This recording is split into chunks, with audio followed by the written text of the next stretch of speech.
Narito na naman tayo para sa isang napaka-sweet at nakakakilig na love story nila Kalingap Edu at Ate Viancy. Tulad mo ay aking makilala at kung ano ako'y tanggap. Para sa pagpapatuloy ng ating love story ay napaka-exciting ngayon ang date nilang dalawa dahil sinundo ni Kalingap Edu si Ate Viancy sa kanilang bahay mismo at sumalubong sa kanila ang baby na kapatid ni Ate Viancy.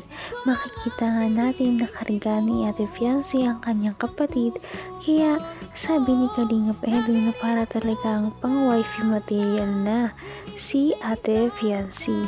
Dahil parang kitang-kita sa kanya na marunong talaga siyang mag-alaga ng mga baby, lalong-lalo na ng mga taong nakapaligid sa kanya.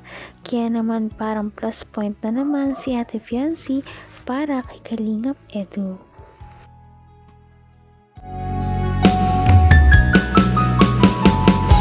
Ang nais ko lang Basta ingatan mo lang.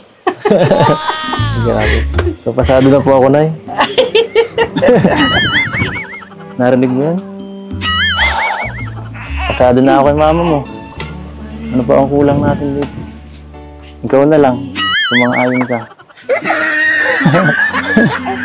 Joke lang. Hindi naman natin nirarush yan. Ano, Tutoy? Okay lang. Ay, naku, ayaw. Kain po muna kayo, Kuya Ed. Kain na. Ikaw na muna. Aba, sobrang busog ako talaga eh. Nagkain na po kami. Pangatlong kain ko na to eh. Pero konti lang ah. Sila po Konting-konti lang kasi baka pumutok na tiyan ko. Sige lang, hayaan mo mga yan. Hayaan mo yan. Kain muna. So, ano pag-uusapan natin? Kumusta? Ilan po kayo po? Ako? Ito. Init na. Grabe. Hindi ko na alam ang gagawin ko. Grabe, binisita pa ka dito kahit ganitong weather. Sinamantala ko na kahit sobrang init. Kainitan po. Gagawin ko lahat para masilayan ka kahit konting sandal. At ito lang ang oras mo eh. kung ano ako'y tanggap mo na hindi ka rin. Sobrang maasikaso talaga si Ate Viancy, lalong-lalo na pagdating kay Kalingap Edu. Kahit na palagi itong pumupunta dito sa kanilang bahay, ay hindi talaga siya nagsasawa na pagsilbihan si Kalingap Edu. Kaya naman makikita natin ang kagandahang ugali ni Ate Viancy. Kasi ka naman. Kaya, take. Nawawala ako sa'yo. Gumawa ko ng ganyan. Masyado ka nagpaano. Paano po?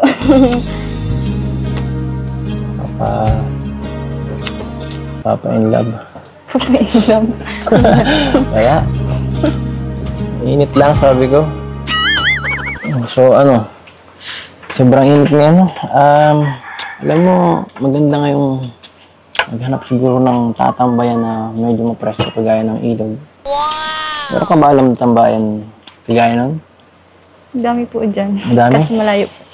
Huwag mong isipin yung malayo. At basta gusto ko lang makapagtambay tayo kahit konting sandali, no? Alam ka? Kahit konting sandali. Oo. At ito, sakto, may dinala ka. Tal, busog-busugin pa naman ako. Dali na lang natin ito. Malay mo sa mga kasama natin. May gutom, no?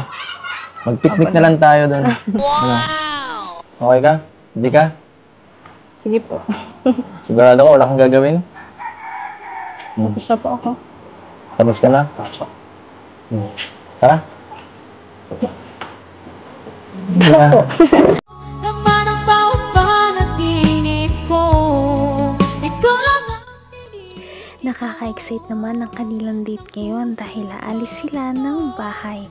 Kaya naman napagdesisyonan nila na dalhin na lamang ang mga hinandang pagkain ni Ate Viancy sa kanilang pupuntahan. Ano kaya talaga ang kanilang pupuntahan ngayon sa kanilang date? Ren, di naman tayo. Okay na po yan? Di naman ako malakas kumain. Tara. Kahit kwentuhan nga lang tayo eh. Tara na, nag-aabol ako sa oras, no? Sayang oras. Ayokong masayang yung kahit isang minuto ko. Ang oras natin dito. Mahaba yun. Sige lang. Ha? Mahaba Habang oras. Kailangan ko lahat yun eh. Sana yan. Buti kung dito ako matutulog. Sige, tara. Nay, ano muna po kami? Ay, sige, wag na po. Kakamayin ko na. Sige po, Nay. Date muna po kami, ha? Date-datean lang. Baka matapos. Sinilas ko. Okay lang yan. Huwag ka na magkuha ng marami. Dito pa ako. No? Tara na. Huwag na tayo magsayang ng oras. Huwag tayo magsasayang ng oras. Masama yan. Wow. Ganda dito ah. Napanood ko na po to sa vlog niya. Sa vlog ko. Di ko alam, no? Sarap dito ah. Napanood ko na po. Hanggang wakas ay tayo ng dalawa. Palagi kang naman ang isip ko. Masaya talaga ang mga galang, mga pinaplano. Ngunit mas masaya kapag ang gala ay hindi pinlano dahil yung kahit tipong biglaan lamang ito ay sobrang saya pa din dahil hindi mo alam kung ano ba ang naghahantay sa mga pupuntahan nyo. Kaya naman sobrang exciting talaga kung ano ba talaga ang pupuntahan nila. Sarap dito ah. Napanood ko na po ito dati dun sa vlog ni Kuya Rab sa inyo. Vlog ni Rob sa akin. Tapos, Ano si yun? ano po ang kasama? Di ko alam ah. Iba po kasama niya. Kasama ko, wala akong naaalala, no? First time ko lang dito, no? First time ko lang. Di ko nga alam kung anong talang lugar na to eh. Ngayon lang nakakala dito. Kala ko kung saan mo ko dadalhin eh.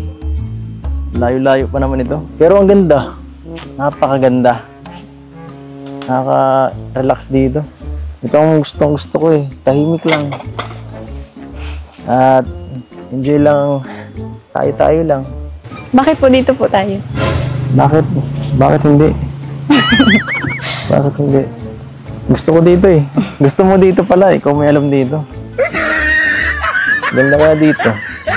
Baka may naaalala lang po kayo dito? Naalala. Ikaw lang naalala ko, no? Sa umaga, sa gabi, Bira. bago matulog. Tara, hanap tayo ng pwesto dito. Gusto mo, dito na lang tayo. O kaya, Baka mahulog. gusto mo, dito na lang. Dito tayo sa Delikado gilid. po dyan. Dito. Yan, upo na ako dito. Delikado. Dito. Napaka-exciting naman ng mga mangyayari sa date na ito. Ngunit mas ma-excite kayo kapag nalaman ninyo ang susunod na gagawin ni Kalingap Edu dahil sa ating susunod na video ay hinamon ni Kalingap Edu si Ate Fiancy na tatalon daw siya sa ilog.